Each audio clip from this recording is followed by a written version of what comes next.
અને લોકપ્રિયતા વધારવા માટે બીજો એક સરસ મજાનું સૂત્ર તમને આપું.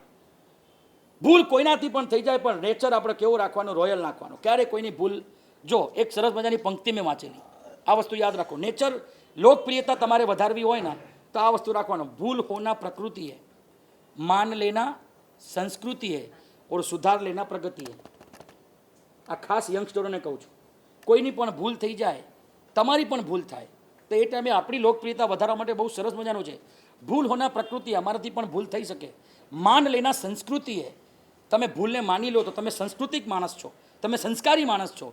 અને સુધાર લેના વો પ્રગતિ है, અગર તમારે પ્રગતિ જોઈતી તમારે સુધારી લેવાની. અને લોકપ્રિયતા વધારવા માટે બીજો એક સરસ મજાનું સૂત્ર તમને આપું. તમે સફાઈ કોઈને દેવા જતા નહીં કે તમે માણસ છો, તમે સાબુ નથી. સમજાય છે? તમે સફાઈ દેવામાં ક્યારે તમારો ટાઈમ વેસ્ટ નહીં કરતા. આપણો લગભગ અડધો સમય ખુદને સાચા સારા દેખાડવાના, સાબિતી કરવામાં, સફાઈ દેવામાં જ અમારો સમય બરબાદ થાય છે, અમારી એનર્જી બરબાદ થાય છે. તમે એક વસ્તુ યાદ રાખો, તમે સફાઈ દેવાનું કામ તમે નહીં કરો, તમે માણસ છો, તમે સાબુ નથી. સફાઈ કરવાનું કામ તો માણસનું છે, સાબુનું છે, માણસનું થોડી છે. આપણે ક્યાંય સફાઈ નહીં દેવાનું. અમારા મહાપુરુષો એવું કહે છે, કલા પુરુષોમાં જ એવું કહેતા, પન્યાસ વજ્રસેન વિજય મહારાજ કહેતા, પન્યાસ ભદ્રંકર વિજય મહારાજ કહેતા, જે માણસ પોતાની જિંદગીમાં સફાઈ દેવાનું કામ કરે ને એ પોતાનું પુણ્ય ધોવાનું કામ કરે છે. શું કામ સફાઈ દેવાની? હું સારો છું, હું સાચો છું, હું ખરાબ છું, નકામો છું, કોઈ સફાઈ નહીં દેવાની. જેને જે માનવું હોય માને, એ માની શકે છે. મારા દેવગુરુના નજરમાં અગર હું સાચો છું, બસ એટલું ઇનફ છે.